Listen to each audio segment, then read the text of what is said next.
Hey everyone, this is like a part 2 video, I guess. This is driving on the black roads. I'm driving home. I've actually done this road before, probably around this sort of time last year, and I was coming in the opposite direction.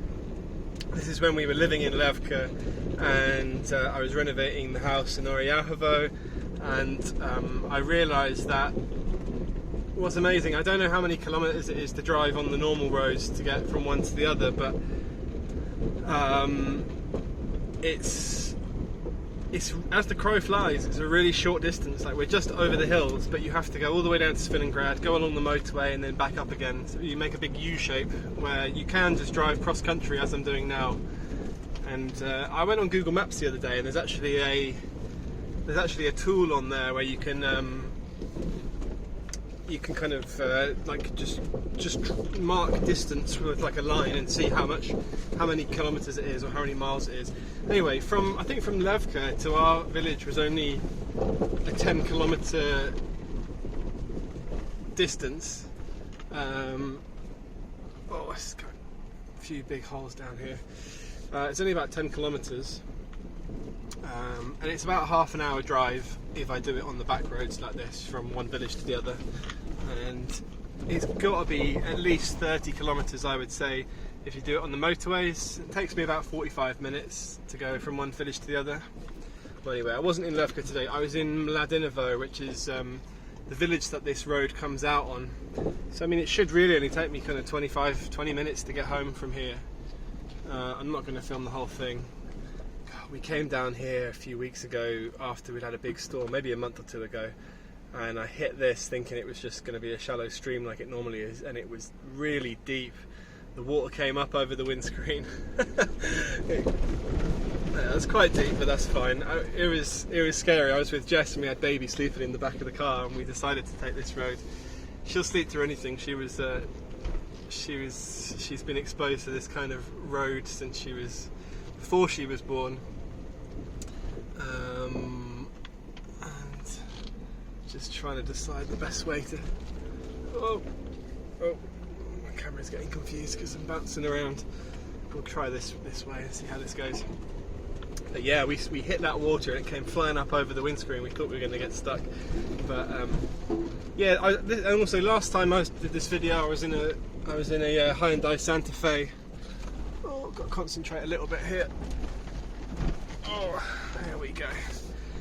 This time I'm doing it in a Honda CR-V. I have to say, this thing handles really well off the road. I've taken it all around the place. Never had any problems, never got stuck anywhere. Yeah, sometimes these little small 4x4s are actually pretty good. They, I guess, just being a bit lighter, you know, they're less prone to sinking in places. You can just kind of skim over things. Yeah, I love this car actually. It's nowhere near as powerful as oh, there we go. It's nowhere near as powerful as my Santa Fe, but it's great for Jess and baby, and yeah, I've been using it a lot recently. It's just a nice, easy little run around. But yeah, this is a beautiful way home. I love coming this way. I enjoy driving on these roads. I think it's fun. But it's just beautiful, you know. You drive through streams and you see all these beautiful wildflowers everywhere. We've got loads of mullein and loads of wild peas and loads of wild mallow coming out at the minute. All these pine trees. I'm going to try and stop and do some foraging along here one day. But basically, I've been working today, just been filming a house. And I like to try and get home every day for 6 o'clock, or just before, so that I can see my daughter if I haven't seen her. So I get home every day, I do bedtime, bath time, and some books, stuff like that. I don't do it all, but you know, I like to be there for at least part of that. Anyway, I was running pretty late today, and if I took the conventional road home, I'd probably miss bedtime. But with me taking the off-road route to get home, it doesn't film around these corners. Doesn't know which way I'm going. The camera's trying to catch up with where I'm going. But yeah, if I take this road home, I'll definitely be back in time for bedtime. Get home, quick wash, and get to spend a little bit of time with my daughter before she goes to sleep.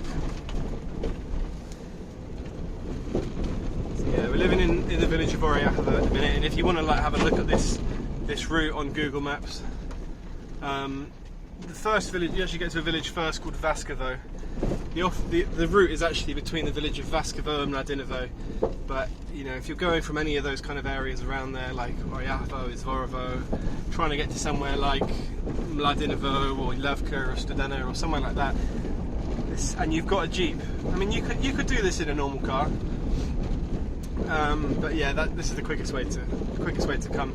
There you go. You can see the village of Vaskovo over there. So I'm pretty close to coming to the end now. As I come down here into this road, I'm going to drive through a lavender farm, and then up through the village of Vaskovo, which is pretty beautiful as well. Some beautiful views all around here.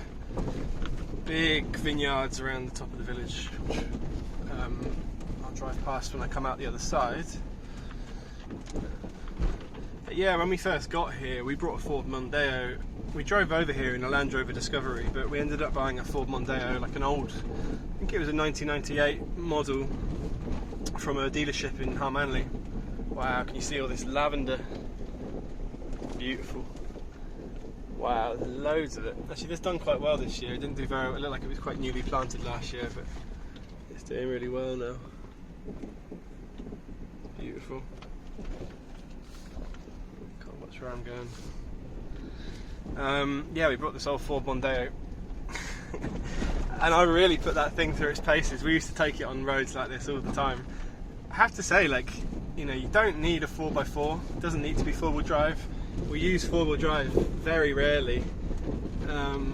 We learned a lot about driving on our way over here. Like, coming from south of England, you know, we get snow most years, but never really had any experience of driving in snow. And actually, it's the same living down here. You get very little experience driving in snow because you don't get a lot where we live. But the winter that we drove over to move permanently, we did it in that Land Rover Discovery, and we had to learn really quick how you drive on roads that are just sheet ice, and how you drive in thick snow, and how to use the brakes or how not to use the brakes, and how to steer. And I always like doing this sort of thing, but I reckon that kind of sparked a bit of an interest in off-road driving.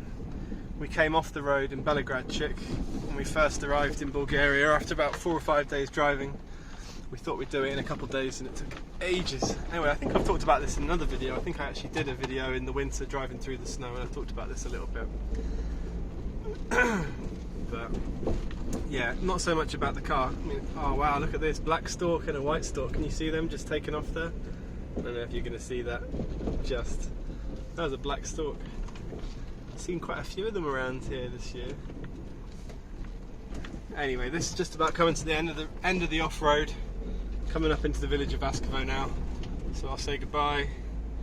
But I thought it was just a bit of good content, show you what I'm up to, show you my drive home, day to day life, living in Bulgaria, driving around, having fun. Thanks so much for watching. There's links to our website and our Facebook page in the description. If you enjoyed the video, give it a thumbs up, and make sure you subscribe to our channel, because we've got new videos up every week. Everything from house walkthroughs to foraging tutorials to fishing to, oh, we've got an amazing farm that we just listed, so yeah, drive through villages and stuff like that. I'm in Vaskovo now, so I'm going to say goodbye. Thanks so much for watching. See you again soon in the next one.